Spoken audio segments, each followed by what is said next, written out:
Alam mo ba, may delivery rider na tumatanggap ng order tuwing 3 a.m.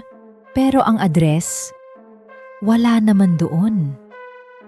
Noong isang araw, si Jomar ay isang delivery rider sa Maynila. Alam mo yung routine? Biyahe ng biyahe hanggang hating gabi. Pero isang gabi, biglang may tumunog na order. 3 a.m. Ang sabi ng app, Unit 304, Abad Santos Building. Pero ito ang weird pare. Alam ni Jomar ang lugar na yon. Abandoned na yon.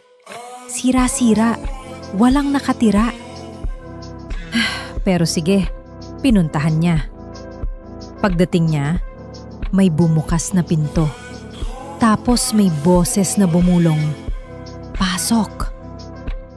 Pumasok si Jomar at doon niya nakita ang mesang puno ng pagkain. Pero walang tao. Tapos, may narinig siyang mumunguya. Malapit, sa likod niya. Hindi siya makagalaw. Umiikot si Jomar. Walang tao. Pero ang tunog, parang may nagbabite ng crispy pata sa ere. Tapos bigla, nag-vibrate ulit ang phone niya. Order received! Unit 304 ulit! At isa pa! At isa pa! 5 order pare. Lahat galing sa parehong unit.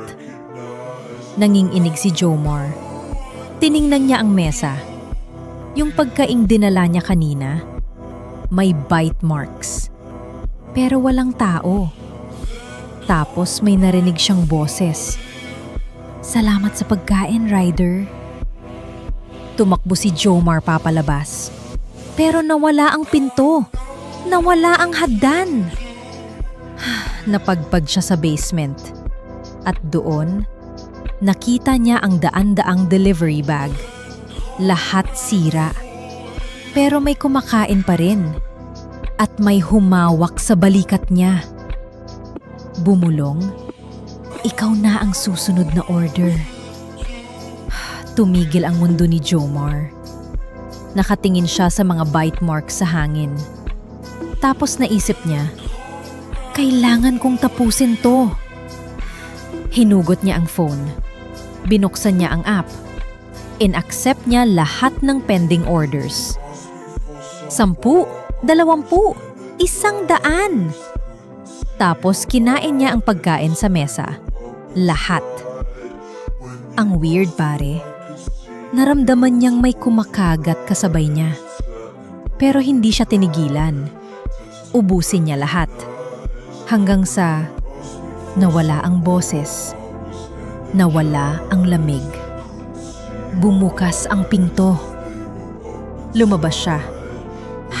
Pero kinabukasan, 3 a.m. na naman.